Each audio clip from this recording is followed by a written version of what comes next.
Hi friends, ഞാൻ ബീന ഉണ്ണികൃഷ്ണൻ. നമുക്ക് കർക്കിടക്കഞ്ഞി എങ്ങനെയാണ് വെക്കേണ്ടതെന്ന് അറിയണ്ടേ അല്ലേ? ഈ മഴക്കാലവും കർക്കിടവും ഒന്നിച്ച് വരുമ്പോൾ ഈ ഔഷധക്കഞ്ഞി എന്തുകൊണ്ടും നമ്മുടെ പ്രതിരോധ ശേഷി കൂട്ടും അല്ലേ? എല്ലാ ഔഷധങ്ങളും അടങ്ങിയുള്ള കഞ്ഞിയാണ്. ആ കഞ്ഞി ഞാൻ എങ്ങനെയാണ് വെക്കുന്ന വിധമാണ് ഞാൻ നിങ്ങൾക്ക് കാണിച്ചു തരുന്നത്. എന്നാൽ നമുക്ക് കർക്കിടക്കഞ്ഞി എങ്ങനെയാണ് വെക്കുന്നത് നോക്കിയാലോ? അപ്പം ഞാൻ ആദ്യം ഞവരി ഉലുവയും കൂടി ഞാൻ ഇത് 2 മണിക്കൂർ കുതിർത്ത് വെച്ചു. കുറച്ച് ഞാൻ നുറുക്കലരി എടുത്ത് കുതിർത്ത് വെച്ചു. പിന്നെ നമുക്ക് വേണ്ടത് തേങ്ങാപ്പാലാണ് കേട്ടോ. ഒരു തേങ്ങയുടെ 1-ാം പാല്, 2-ാം പാല്, ഇത് 3-ാം പാല്. പിന്നെ നമുക്ക് ഔഷധക്കൂട്ട്. ഞാൻ മേടിച്ചത് ഔഷധീൻ്റെ ഒരു കിറ്റാണ് ഞാൻ മേടിച്ചത്. അത് ഞാൻ 1.5 ടീസ്പൂൺ എടുത്തിട്ടുണ്ട്. ഇതിലെല്ലാം അടങ്ങിയിട്ടുണ്ട് ഈ കൂട്ടിൽ. പിന്നെ നമുക്ക് ആവശ്യത്തിന് ഉപ്പ് വേണം, നെയ്യ് വേണം, ചെറിയ ഉള്ളി വേണം. കർക്കിടക്കഞ്ഞി എങ്ങനെയാണ് വെക്കേണ്ടത് നമുക്ക് നോക്കാം. ഞാൻ ഞവരി അരിയും ഉലുവയും നല്ലോണം കഴുകി ഒരു 3 മണിക്കൂർ കുതിർത്ത് ഞാനത് കുക്കറിലിട്ട് വെച്ച് അതിലേക്ക് ഞാൻ കുറച്ച് ഉണക്കലരി കഴുകി അതും ഞാൻ ഇതിലേക്ക് ഇടാണ്, കുക്കറിലേക്ക് ഇട്ട്. എന്നിട്ട് ഞാൻ 3-ാം തേങ്ങാപ്പാലാണിത്. ഈ 3-ാം തേങ്ങാപ്പാൽ ഇതിലേക്ക് ഒഴിക്കുകയാണ്. ഒഴിച്ച് കുക്കർ അടച്ചു.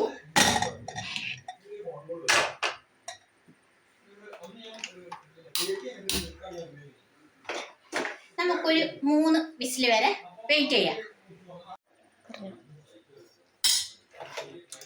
ഇങ്ങനെ നമ്മളെ കഞ്ഞി 1-ാം തേങ്ങാപ്പാലും പാർന്ന് ഉലുവയിട്ട് കഞ്ഞി ഉണ്ടാ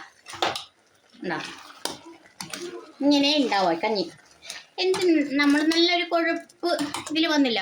അതിലേക്ക് ഞാനിപ്പോൾ 2-ാം തേങ്ങാപ്പാൽ ഒഴിക്കാൻ പോവാണ്.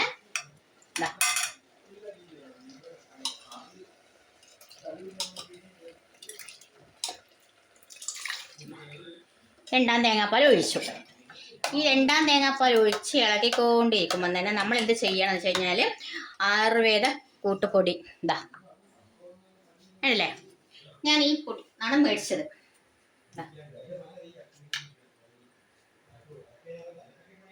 ഇതിൽ നിന്ന് ഞാൻ 1 ടീസ്പൂൺ എടുത്ത്, ഒത്തിരി എടുക്കരുത്, കഴിച്ചു പോവും. അതുകൊണ്ട് 1 ടീസ്പൂൺ എടുത്ത് ഞാൻ ഇതിലേക്ക് മിക്സ് ചെയ്താണ്.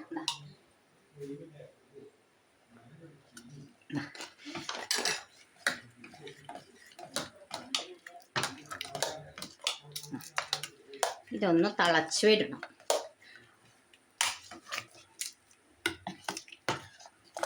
അന്നേരം നമുക്ക് നല്ലൊരു സ്മെല്ല് വന്നിതിന്. 1-ാം പാലൊന്ന് തിളക്കുമ്പോൾ 2-ാം പാലിനൊന്ന് തള വരണം.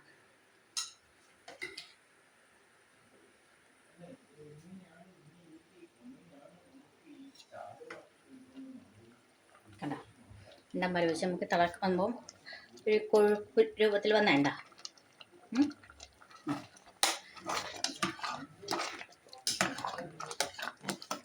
ഇതിലേക്ക് ഞാൻ 3-ാം തേങ്ങാപ്പാൽ ഒഴിക്കുകയാണ്.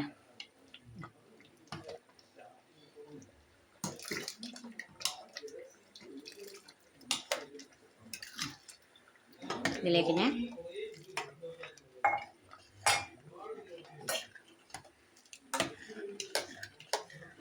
ഈ മഴക്കാലത്തില്ലേ കഞ്ഞി കുടിക്കുന്നത് എന്തും കൊണ്ട് ആരോഗ്യത്തിന് നല്ലതാണ്. കാരണം കർക്കിടക്കഞ്ഞി നമുക്ക് കർക്കിടക മാസത്തിലേ കുടിക്കാൻ പറ്റും. 3-ാം പാലത്തെ ഒഴിച്ചു കഴിഞ്ഞാൽ ഒന്ന് പതച്ച് വരുമ്പോൾ നമ്മളത് ഇറക്കി വെക്കണം.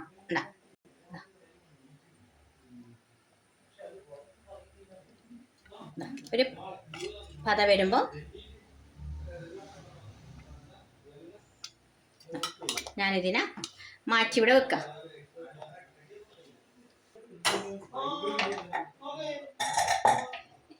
ഇതിലേക്ക് ഞാൻ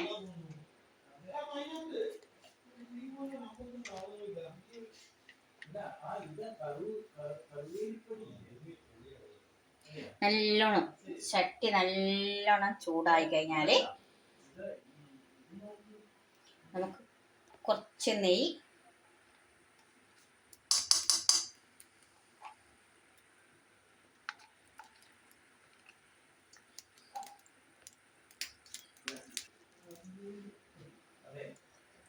ഇതിലേക്ക് ചെറിയ ഉള്ളിയില്ലേ, നമ്മൾ ചെറിയ ഉള്ളി ചെറുങ്ങനെ അരിഞ്ഞു വെച്ചത് ഞാൻ ഇതിലേക്ക് ഇടുക.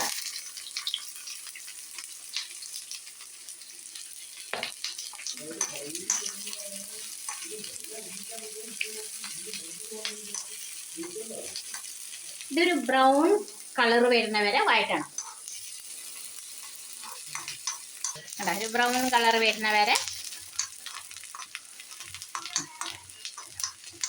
ഇത്ര മതി നമുക്ക്. ഞാനിതിലേക്ക് ഒഴിക്കുകയാണ്. ഇതാണ്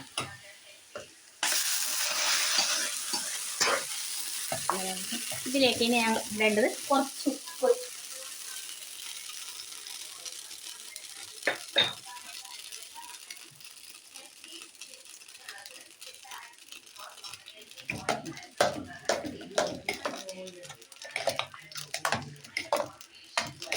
കഞ്ഞിയാണ്. നമുക്ക് ഈ കഞ്ഞി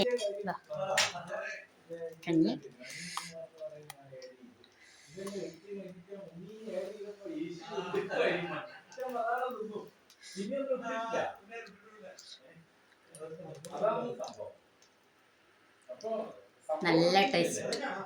എല്ലാവരും ഈ കർക്കിടക മാസത്തിൽ കർക്കിടക കഞ്ഞി ഉണ്ടാക്കി കുടിക്കണം. 7 ദിവസം വരെയാണ് ഇത് കുടിക്കേണ്ടത്. അപ്പം എല്ലാവരും കർക്കിടക കഞ്ഞി ഉണ്ടാക്കി കുടിച്ചിട്ട് കമൻറ്റിലൂടെ അറിയിക്കുക. എൻ്റെ ചാനൽ സബ്സ്ക്രൈബ് ചെയ്യുക, ലൈക്ക് ചെയ്യുക. നമസ്തേ.